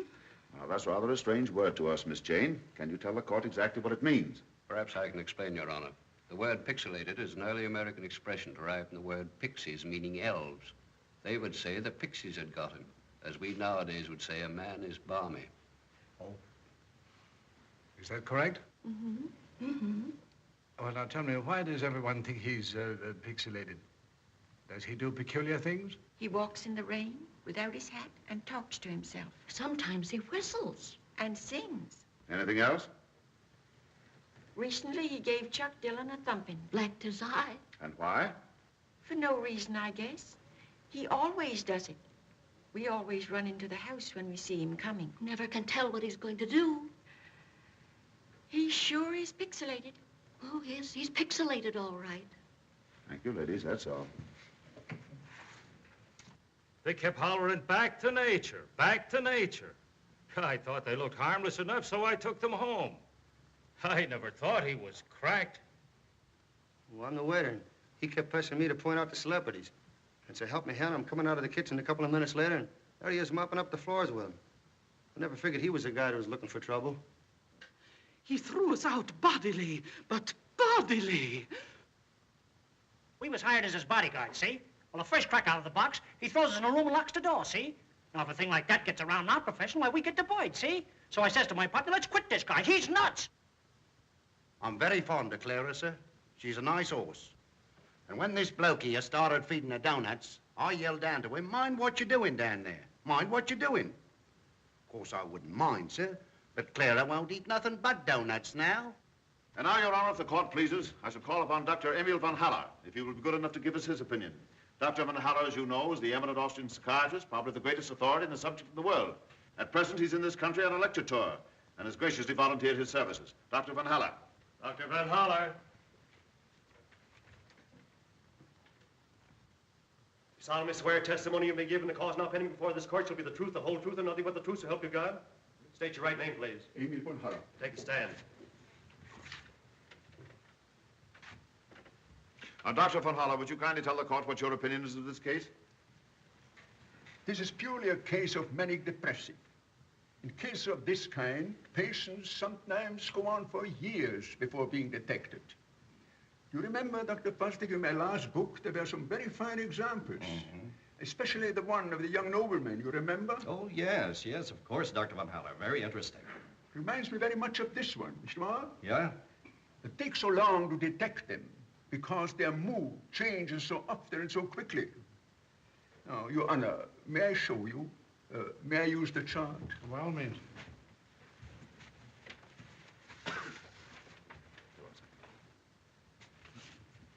Below here, they are extremely depressed, melancholy, impossible to live with, and often become violent.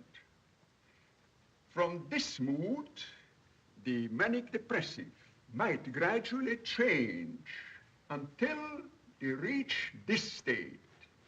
Here is lucidity, Here they are perfectly normal as you or I, assuming, of course, that we are normal. Then the mood changes again until they reach this state, a state of highest exaltation.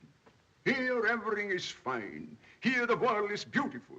Here they are so elated, how to express it? They would give you their shirts off their backs. Dr. Van Haller, how would you say that applied to Mr. Deeds' case? But the symptoms are obvious. While he was here, on top of the wave, he felt nothing but kindliness and warmth toward his fellow men. He wanted to have them around him, so he decided to give a big reception. But in the meantime, his mood has changed. He's now at the bottom of the wave, depressed, melancholy. So when his guests arrive, he throws them out. They are now his imaginary enemies. Other instances of high elations are when he plays his tuba, when he writes his poetry, when he chases fire engines in the desire to help humanity. This is contrasted with his present mood, which is so low that even the instinct for self-preservation is lacking. Oh, der Mann ist verrückt. Your Honor, this is decidedly a case of manic depressive. Thank you very much, Doctor. Your Honor, we rest.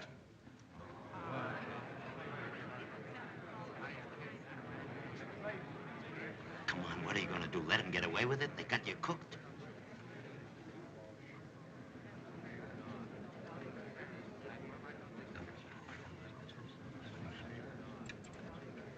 So...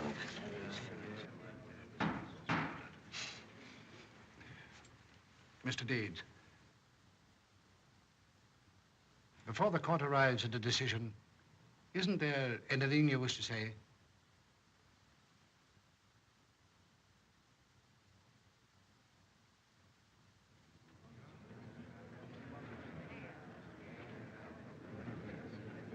Come on, don't be a sap.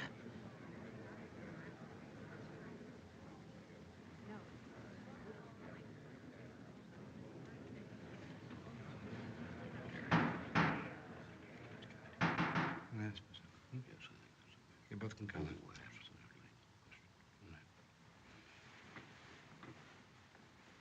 Mr. Deeds, in view of the extensive testimony, your continued silence, and on the recommendation of the doctors, the court considers it advisable for your own safety that you be committed to an institution as prescribed by law. You need medical attention, Mr. Deeds. Perhaps in a little while? No, no! No, wait a minute. You can't do it. You've got to make him talk. Your Honor, I object. Oh, darling, please. I know everything I've done. I know how horrible I've been. Your No matter Honor, what I happens, if object. you never see me again, do this for me. Miss Bennett, please. You said I could speak. You said I could have my say if I were rational. I'm rational. Please, let me take the witness chair. He must be made to defend himself before you arrive at a decision. Very well, take the stand. Oh, thank you. Your Honor, what you're saying is so bearing in the case, I object. Let her speak. I know why he won't defend himself. That has a bearing on the case, hasn't it? He's been hurt. He's been hurt by everybody he's met since he came here, principally by me. He's been the victim of every conniving crook in town. The newspapers pounced on him, made him a target for their feeble humor. I was smarter than the rest of them. I got closer to him so I could laugh louder. Why shouldn't he keep quiet? Every time he said anything was twisted around to sound imbecilic. He can thank me for it. I handed the gang a grand laugh. It's a fitting climax to my sense of humor. Oh, Your Honor, this is preposterous. Certainly I wrote those articles. I was going to get a raise, a month's vacation. But I stopped writing them when I found out what he was all about. When I realized how real he was. He could never fit in with our distorted viewpoint because he's honest and sincere and good. If that man's crazy, Your Honor, the rest of us belong in straitjackets. Your Honor, this is absurd. The woman's obviously in love with him. What's that got to do with Well, it? you are in love with him, aren't you? What's that got to do with You it? are, aren't you? Yes! Your Honor, her testimony is of no value. Why shouldn't she defend him? It's a tribute to American womanhood, the instinct to protect the weak. I'm not saying that nobody likes the boy. I cherish a fond affection for him myself, but that doesn't mean to say... When the windbag here gets through, Your Honor, I'd like to verify what Miss Bennett said. I'm her editor. When she quit her job, she told me what a swell fellow this man was. And anything Babe Bennett says is okay with me. If you have anything to say, you will take the stand. I've already said it, Your Honor. I just thought I'd like to get my 2 cents in. Don't be a sucker, pal. Stand up and speak your piece. Your Honor, I've got a couple of cents I'd like to put in. Sit down. I've been with this man ever since he came to New York. Sit down. There will be no further interruptions. How about us, Mr. Deeds? Yes, what about us, Mr. Deeds? Order in the court. You're not gonna leave us out in the cold. They're trying to frame you, Mr. Deeds.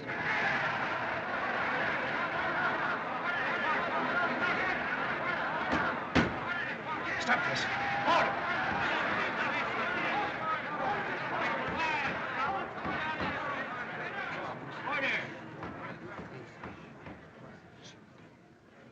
In the interest of Mr. Deeds, I have tolerated a great deal of informality. But if there is one more outburst, I shall have the courtroom cleared. Your Honor. Yes? I'd like to get in my 2 cents worth. Take the stand.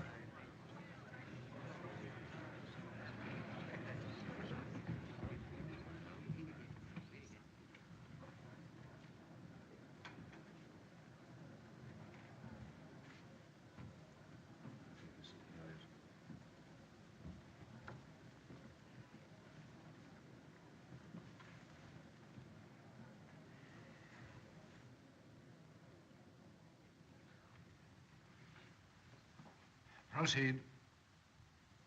Well, I don't know where to begin. There have been so many things said about me that About my playing the tuba. Seems like a lot of fuss has been made about that. If a man's crazy just because he plays the tuba, then somebody better look into it because there are a lot of tuba players running around loose. Of course, I don't see any harm in it. I play mine whenever I want to concentrate. That may sound funny to some people, but everybody does something silly when they're thinking. For instance, the judge here is an O filler. A what? An O filler. You fill in all the spaces in the O's with your pencil. I was watching him.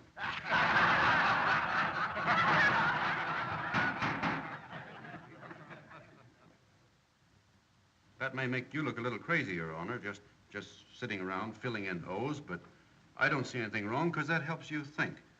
Other people are doodlers. Doodlers?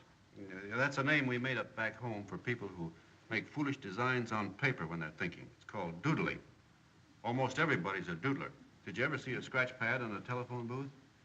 People draw the most idiotic pictures when they're thinking. Dr. Von Haller here could probably think up a long name for it because he doodles all the time.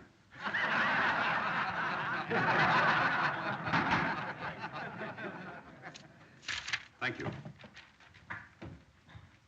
This is a piece of paper he was scribbling on. I can't figure it out. One minute it looks like a chimpanzee, and the next minute it looks like a picture of Mr. Cedar. You look at it, Judge.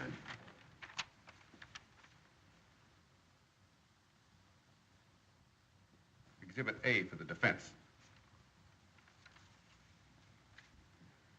Looks kind of stupid, doesn't it, Your Honor? But I guess that's all right. If Dr. Von Haller has to doodle to help him think, that's his business. Everybody does something different. Some people are ear pullers. Some are nail biters. That, Mr. Semple over there is a nose twitcher.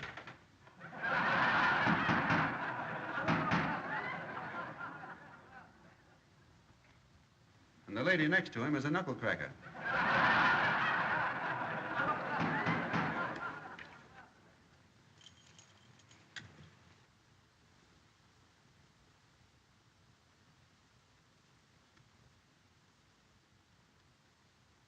So you see, everybody does silly things to help them think. Well, I play the tuba. Nice work, Toots. Oh, Your Honor, this is becoming farcical. I demand that Mr. Deeds dispense with side remarks and confine himself to facts. Let him explain his wanderings around the street in his underclothes, his feeding donuts to horses. Please. Proceed. Mr. Cedar's right. Those things do look kind of bad, don't they? But to tell you the truth, Your Honor, I don't remember them. I guess they happened all right because I don't think a policeman would lie about a thing like that. But I was drunk. It was the first time I was ever drunk in my life. It's probably happened to you sometime. I mean when you were younger, of course. It's likely to happen to anybody. Just the other morning, I read in the paper about Mr. Cedar's own son. about how he got drunk and insisted on driving a taxi cab while the driver sat inside.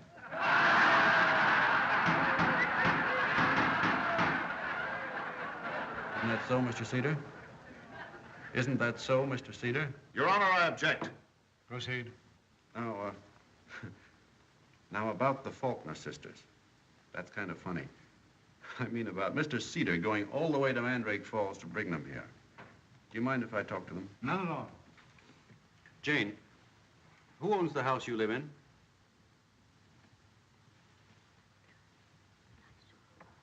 Why, you own it, Longfellow. Yes, you own it. Do you pay any rent? No, we don't pay any rent. Good heavens, no. We never pay rent. Are you happy there? Oh, yes. Yes, indeed. Now, Jane, a little while ago you said I was pixelated. Do you still think so?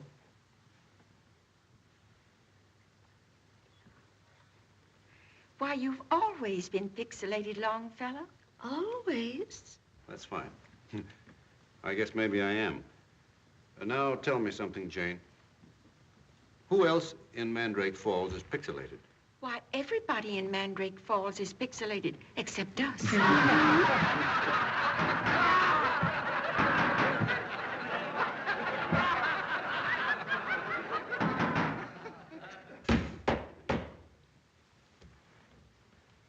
Now, just one more question. You see the judge here. He's a nice man, isn't he?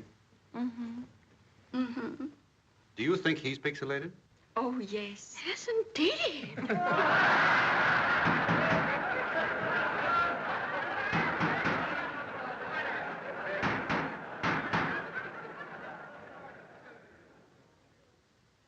Mr. Deeds, you haven't yet touched upon the most important point.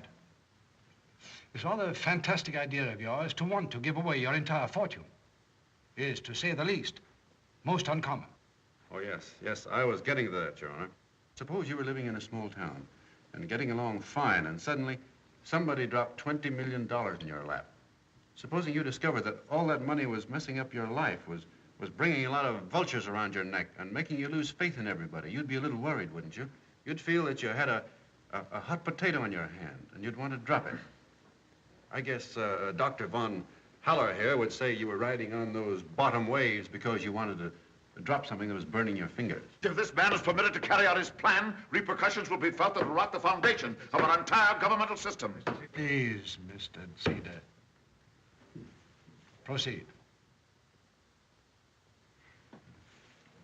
Personally, I don't know what Mr. Cedar's raving about. From what I can see, no matter what system of government we have, there'll always be leaders and always be followers. It's like the road out in front of my house. It's on a steep hill. Every day I watch the cars climbing up. Some go lickety-split up that hill on high, some have to shift in the second, and some sputter and shake and slip back to the bottom again. Same cars, same gasoline, yet some make it and some don't. And I say, the fellows who can make the hill on high should stop once in a while and help those who can't. That's all I'm trying to do with this money, help the fellows who can't make the hill on high. What does Mr. Cedar expect me to do with it? Give it to him and a lot of other people who don't need it? If you don't mind, Your Honor, I'll ride on those top waves for a minute. Hey, all you fellas up there. All those who applied for a farm, stand up.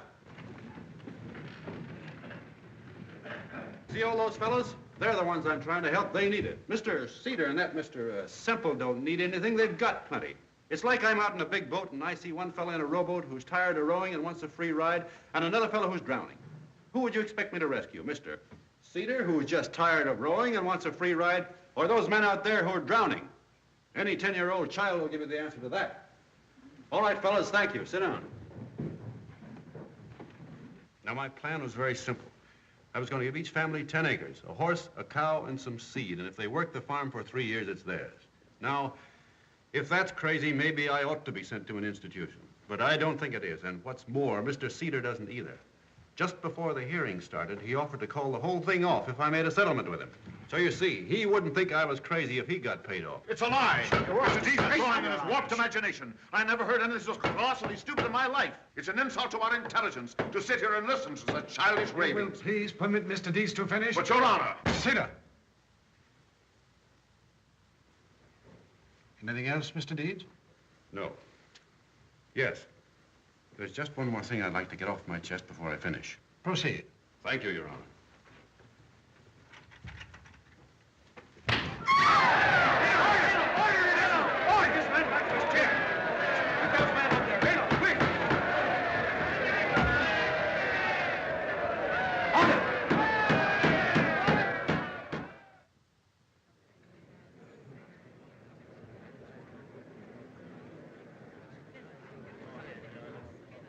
Remains seated and come to order. The court is again in session.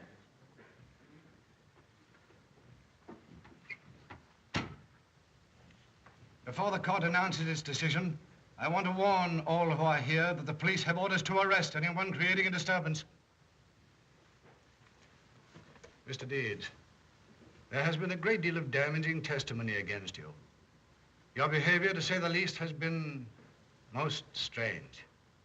But in the opinion of the court, you are not only sane, but you're the sanest man that ever walked into this courtroom. Case dismissed.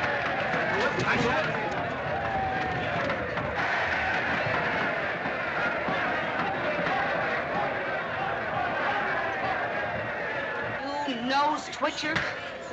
I knew it. I knew it. You.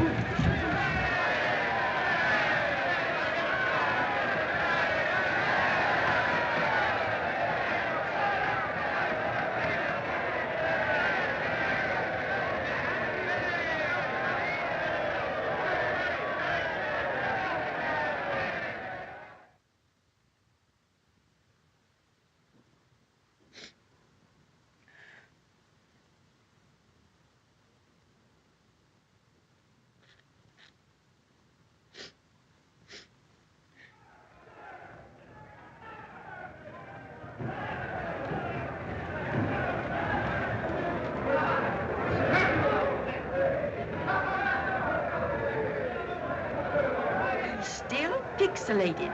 He sure is.